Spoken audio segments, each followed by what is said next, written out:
कर नित करई राम पद पूजा, राम भरोसे हृदय नहीं दूजा।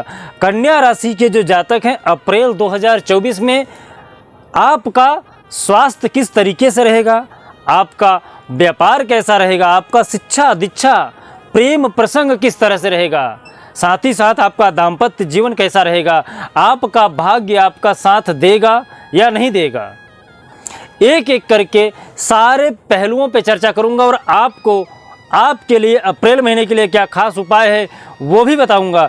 तो लास्ट तक आप इस वीडियो को जरूर देखिएगा। जय श्री महाकाल, मैं राहुल तिवारी आप सभी का आपका अपने इस चैनल में हृदय से स्वागत करता हूं। दोस्त, अप्रैल महीने में कन्या राशि के जो जातक हैं, जो आपकी कुंडली बन रही है, केंद्र में केतु महाराज जी इस समय स्थित हैं। साथ ही साथ कुंडली का जो चतुर्थ भाव है, जहाँ से आपका माता का सुख देखा जाता है, बाग बगीचे वगैरह ये सब सारी चीज़ें देखी जाती हैं, वहाँ पे शुरुआती तौर पे चंद्रमा महाराज जी विद्यमान हैं। कुंडली का जो छठा भाव है, छठे भाव पे मंगल महाराज और शनि महाराज जी दोनों जन वहाँ पे बैठकर आपके शत्रुहंता योग बना रहे हैं। यहाँ पर मंगल महाराज आपके उत्साह में वृद्धि करेंगे या कमी करेंगे, एक एक करके चर्चा करूँगा। कुंडली का जो सातवां भाव है, जहाँ से आपका प्रेम प्रसंग देखा जाता है, जहाँ से आपका व्यापार देखा जाता है, पत्नी का भाव देखा जाता है, विवाह का योग देखा जाता है, वहाँ पर राहु महाराज जी, सूर्य महाराज जी और साथ ही साथ शुक्र महाराज जी विराजमान हैं। कुंडली का जो अष्टम भाव है, आठवां भाव वैसे गलत भाव होता है, वहाँ से आपका आयु देखा जाता है, रोग देखा जाता है, दंड देखा जाता है, वहाँ से आप अच्छी यात्राएं करेंगे, अतिरिक्त कमाई करेंगे, ये सारी चीज़ें कुंडली के अष्टम भाव से देखा जाता है। अष्टम भाव पे गुरु महाराज जी और बुध महाराज जी विद्यमान है। ये आपके अप्रैल महीने की कुंडली है। बात करते हैं यदि आपका स्वास्थ्य का, तो स्वास्थ्य आपका अप्रैल महीने में उतना ज़्यादा अच्छा नहीं रहने वाला है, क्योंकि कुंडली का जो अष्टम भाव है, अष्टम भाव में बुध महाराज जी बैठे हैं, जो आपके कारक देव हैं, जो आपके लग्नेश हैं, वो जाके बुध महाराज आपके अष्टम भाव में बैठे हुए हैं। तो यहाँ पर आपका जो स्वास्थ्य रहेगा अप्रैल महीने में थोड़ा सा डैमेज रहेगा। 15 अप्रैल के बाद आपके स्वास्थ्य में तब्दीली आएगी, सुधार आएगा। 15 अप्रैल तक थोड़ा आप अपने आप को संभालिएगा, बाहर की वस्तुओं का उपयोग कम करिएगा, स्टमक को लेके, पेट को लेके समस्याएं हो सकती हैं। यदि बात करें आपकी शिक्षा का, शिक्षा आपका अप्रैल महीने में अच्छा नहीं जाएगा। आपके मन में वहम, कन्फ्यूजन, जो चीज़ आप याद करोगे वो बार बार आप उसे भूलते चले जाओगे। पढ़ने का तो दिल करेगा, लेकिन राहु महाराज जी सूर्य के ऊपर ग्रहण लगाए हुए हैं, तो यहाँ पर आपका जो शिक्षा रहेगा वो कमज़ोर रहेगा। पूरा अप्रैल महीना आपका पढ़ाई लिखाई में दिल कम लगेगा, तो इसलिए थोड़ा सा आपको पढ़ाई पर विशेष ध्यान देना चाहिए। यदि आप कोई सरकारी कामकाज करना चाहते हैं तो अप्रैल महीने के बाद आप ट्राई करिएगा। अप्रैल महीने के बाद यदि आप ट्राई करेंगे तो सरकारी कामकाज में आपको बेनिफिट मिलेगा, फ़ायदा मिलेगा। साथ ही साथ यदि आपका हम प्रेम प्रसंग की बात करें तो प्रेम प्रसंग भी आपका अप्रैल महीने में मिला जुला रहेगा। आपके और आपके पार्टनर के बीच में राहु महाराज कन्फ्यूजन क्रिएट करेंगे। यहाँ पर जो आपका प्रेम प्रसंग और शिक्षा है, दोनों के मुख्य कारण गुरु महाराज हैं। गुरु महाराज कुंडली के अष्टम भाव में बैठे हुए हैं। अष्टम भाव में बैठने से आपका प्रेम प्रसंग और शिक्षा दोनों में कन्फ्यूजन भरा रहेगा, तो थोड़ा सा आपको गुरु महाराज को शांत करने की ज़रूरत है।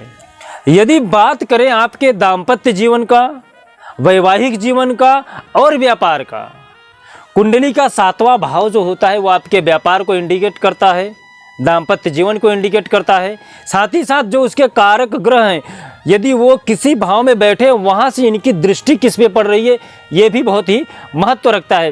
कुंडली का जो कारक देव है शुक्र महाराज, ये आपके स्वराशि में बैठे हुए हैं, तो यहाँ पर शुक्र महाराज आपके बिजनेस को बढ़ा रहे हैं। साथ ही साथ 15 अप्रैल के बाद आपका रिलेशन और ज़्यादा गहरा होने वाला है। पत्नी के बीच में, पति पत्नी के बीच में जो मतभेद चल रहे थे किसी वजह से, उसमें सुधार देखने को मिलेगा। साथ ही साथ अतिरिक्त कमाई के भी योग आपके बनेंगे।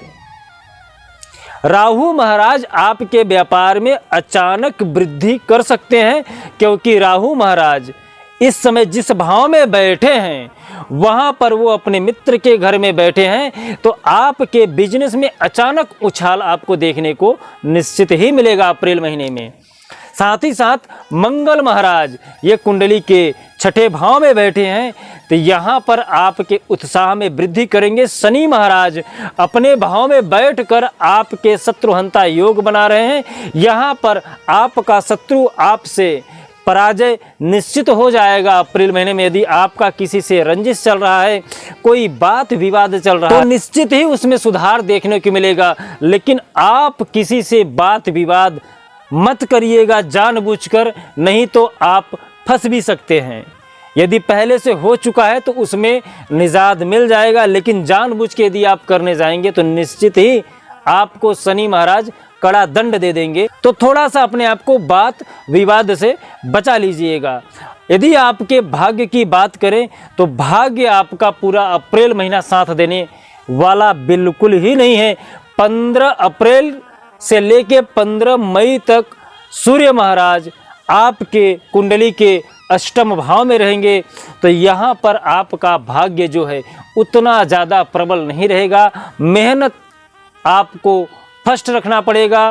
पहली जो प्रायोरिटी रहेगी आपकी वो आपके मेहनत का रहेगा, आपके वर्क का रहेगा।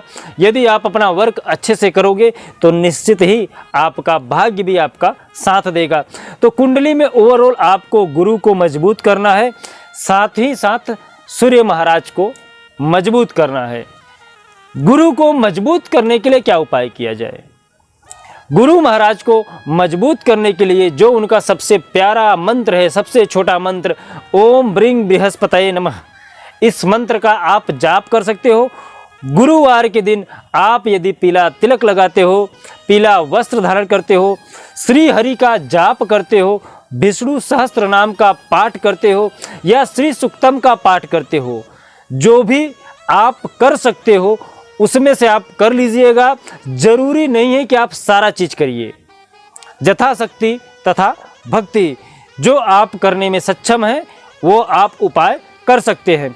साथ ही साथ सूर्य महाराज को मजबूत करने के लिए रविवार के दिन आप नमक का उपयोग करना बंद कर दीजिए या कम कर दीजिए। साथ ही साथ सूर्य को अर्घ देना प्रारंभ करिए। सूर्य को अर्घ देते समय यदि आप उसमें हल्दी डाल के या पीला फूल डाल के आप सूर्य को अर्घ देते हैं तो इससे आपके कुंडली के गुरु और सूर्य दोनों मजबूत हो जाते हैं। तो आप ऐसा भी उपाय कर सकते हो। साथ ही साथ यदि आपकी और भी कोई समस्या है तो आप हमें कमेंट में अपना नाम और अपनी समस्या लिख के सेंड कर सकते हैं। जैसे ही मैं समय मिलेगा मैं आपसे संपर्क करूंगा और आपके लिए क्या खास उपाय हो बताने का प्रयास करूंगा। साथ ही साथ अपने व्यक्तित्व को इतना महान बनाइए कि जो बड़े हैं वो आपसे सम्मान पा सके, जो छोटे हो आपसे प्रेम कर सके और कोई भी स्त्री आपसे सहजता से बात कर सके। जय श्री महाकाल। आपका दिन शुभ हो, मंगल हो, स्वस्थ रहे, मस्त रहे।